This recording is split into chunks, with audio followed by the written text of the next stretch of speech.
Ya, saatnya kita bahas apa arti data tambahan rekor kasus COVID-19 terhadap ekonomi. Sudah tersambung via Skype akademisi Universitas Indonesia Fitra Faisal. Mas Fitra, data sempat landai tetapi kemarin rekor lagi nih. Apa makna data ini bagi sosial dan ekonomi?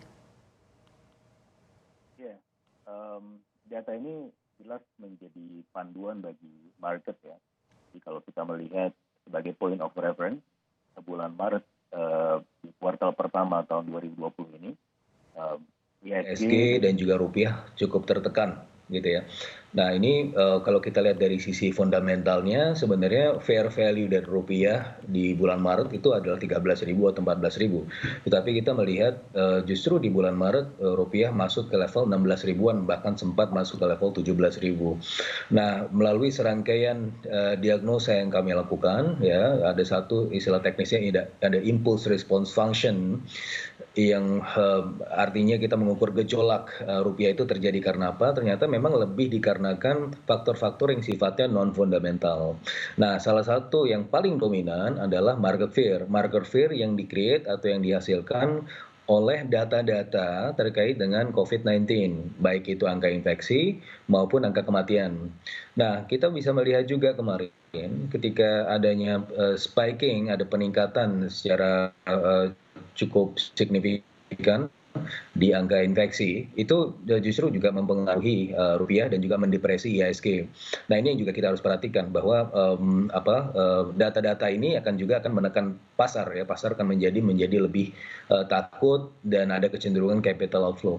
Meskipun demikian sebenarnya kita sudah bisa melihat juga kemarin pasar sempat lumayan optimis dengan adanya relaksasi. Artinya kita melihat justru pada awal-awal pemberlakuan relaksasi rupiah dan juga IHSG itu justru berkembang ke arah yang lebih positif. Tetapi kita lihat juga ketika relaksasi ini kemudian berujung pada peningkatan data infeksi, itu trennya juga kemudian berbalik. Nah ini yang kemudian harus kita terus berhati-hati. Nah yang berikutnya juga skenario pertumbuhan ekonomi ini sangat tergantung pada kurvanya ini melandainya di bulan apa. Nah, dengan skenario pertumbuhan ekonomi positif, ini sebenarnya sangat tergantung pada melandainya kurva di bulan Juli atau Juni. Ya, kalau di Juni atau Juli ini kurvanya bisa melandai, maka kita bisa masuk wilayah pertumbuhan ekonomi positif. Kita masih punya ruang untuk tumbuh positif dan menghindari resesi. Ya, jadi dalam skenario ini mungkin kita bisa tumbuh antara 1% sampai 2% maksimal. Tetapi jika kurvanya ini melandai lebih dari bulan September, kita akan mulai memasuki wilayah pertumbuhan ekonomi negatif. Dalam perhitungan kami itu minus 0,8%. Skenario pemerintah kan skenario berat itu minus 0,4%, tetapi kita meyakini bahwa itu bisa lebih dari itu. Jadi antara minus 0,8% sampai minus 1%. Beberapa proyeksi lain bahkan jauh lebih berat ya, seperti skenario dari World Bank, ADB ya, minus 2% ke atas gitu. Jadi semuanya ini memang sangat tergantung pada the way the government mitigate the crisis. Bagaimana kurva pandemi ini dibuat lebih landai. Untungnya kalau kita lihat dari pemaparan dari Menko Perekonomian, kita juga lihat barusan pemaparan dari Pak Jokowi bahwa kurva infeksi ini merupakan perhatian khusus ya dari pemerintah ya, sehingga kita bisa meyakini bahwa ke depan mudah-mudahan ini bisa jauh lebih baik. Nah kalau misalnya tadi Mas Fitra menyebutkan bahwa mungkin kita akan minus gitu, skenario yang berat ini berarti apa yang perlu kita lakukan Mas Fitra dengan data-data yang belum melandai? Ya skenario-nya adalah kembali ke bagaimana kita bisa memfokuskan diri pada kebijakan-kebijakan kesehatan. Nah, merujuk pada survei Politico yang beberapa waktu yang lalu ya dirilis ya dari Amerika Serikat, bahwa sebenarnya Indonesia dibandingkan dengan negara-negara lain ini termasuk masuk dalam kuadran positif dari sisi health outcome dan dari sisi economic outcome. Untuk catatannya di kuartal pertama tahun 2020 tumbuh 2,97%, ini merupakan salah satu yang tertinggi juga di regional, meskipun ini meleset jauh dari ekspektasi pemerintah. Tetapi ini suatu hal yang kalau dibandingkan secara komparatif ini termasuk yang paling baik. Health outcome-nya juga bukan merupakan yang paling buruk, artinya juga masuk wilayah yang masih wilayah positif. Cuma catatan dari penelitian Politico ini adalah kebijakan kesehatan ini masih perlu diperbaiki lagi. Ya, jadi bagaimana kita bisa kemudian menghindari angka infeksi yang terlalu tinggi gitu ya. Jadi biar bagaimanapun kita bisa lihat bahwa PSBB atau kemudian relaksasi ini harus kemudian betul-betul berdasarkan angka pandemi, ya, bukan yang lain. Oke, Mas Fitra tadi menyebutkan bahwa soal sektor kesehatan harus memperbaiki diri begitu. Tetapi kemudian pertanyaannya, waspada gelombang 2 COVID-19, lalu PHK, kemudian angka kemiskinan, menariknya angka kehamilan juga naik nih Mas Fitra. Siapkah Indonesia dengan lonjakan jumlah penduduk tersebut? Saya relatif lebih positif ya dalam menyikapi ini ya. Jadi kalau kita lihat dari konsep awalnya terkait dengan doomsday Malthusian view yang melihat bahwa pertumbuhan penduduk ini kalau bisa tidak diimbangi dengan pertumbuhan sumber daya ini akan sangat disastrous, akan sangat besar dampak negatifnya untuk ekonomi.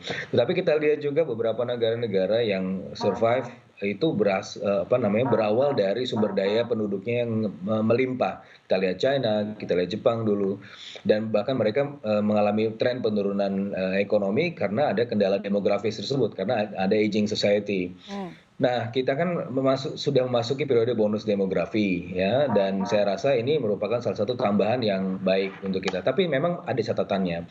Bagaimana kemudian ledakan atau potensi ledakan penduduk ini harus juga diimbangi dengan adanya peningkatan kapasitas. Nah, jadi ini adalah PR juga, bukan hanya untuk pemerintah, tetapi keseluruhan ekosistem dari perekonomian, dari aktor-aktornya, dari pemerintah, dari universitas, dunia usaha, dan juga komunitas itu untuk meningkatkan kapasitas bagi sumber daya manusia di masa depan. Nah, kalau ini yang terjadi, maka sebenarnya kita punya potensi untuk tumbuh lebih tinggi ya dari sisi pertumbuhan ekonomi. Tapi kalau misalnya ini tidak dilakukan, PR-PR yang tidak dikerjakan, dari sisi infrastruktur masih ketinggalan, dari sisi produktivitas labor masih juga di bawah di antara negara-negara ASEAN, maka ledakan penduduk ini hanya akan berujung pada ledakan pengangguran di masa depan. Oke, harus di satu sisi positif kalau pemerintahnya siap, tapi bisa negatif kalau pemerintahnya tidak siap gitu. Nah, kini kita beralih mengaculah ke flu Spanyol di masa lampau, Mas Fitra. Lalu proyeksi Bank Dunia untuk Brasil. Negara ini lumayan buruk menangani COVID-19. Ekonominya diprediksi minus 8% begitu. Bagaimana caranya agar Indonesia tidak seperti Brasil? Ya, jadi mengutip Krugman, pemenang Nobel Ekonomi, lockdown atau containment measures yang terlalu lama itu akan menghancurkan ekonomi. Tetapi pemberlakuan relaksasi terlalu awal itu juga sama dampaknya. Nah, kalau Indonesia sekarang posisinya apa, Mas Fitra, dari analisa Anda? Terlalu cepat? Bagaimana?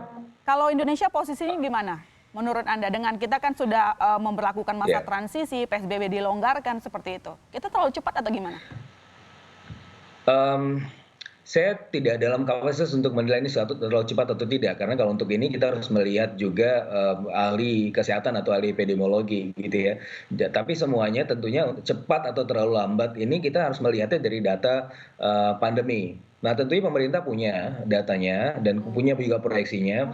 Apalagi kita kan melihat bahwa PSBB transisi atau new normal ini sebenarnya proses adaptasi, pembiasaan masyarakat kemudian menghadapi gaya hidup baru, gitu ya. Jadi tidak betul-betul dibuka juga perekonomiannya, gitu ya. Jadi ini adalah semacam test the water. Jadi ini adalah evaluasi yang sifatnya dinamis. Mengutip tadi Pak Jokowi, ketika ada terjadi peningkatan angka infeksi, maka pemerintah sebenarnya bisa saja untuk melanjutkan kembali PSBB-nya.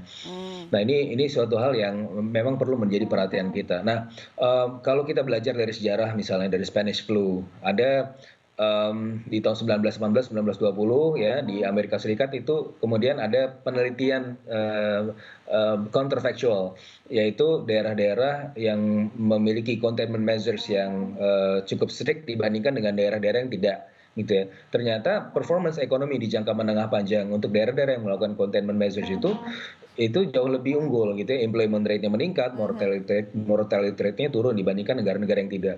Nah, kalau kita juga membandingkan dengan China sekarang, di Wuhan itu before and after lockdown, kalau kita lihat dari Cita satelit, kelihatan betul bahwa ada peningkatan aktivitas ekonomi setelah lockdown. Jadi ada peningkatan yang cukup signifikan. Artinya dia kembali lagi menuju ke level baseline atau normal, gitu ya.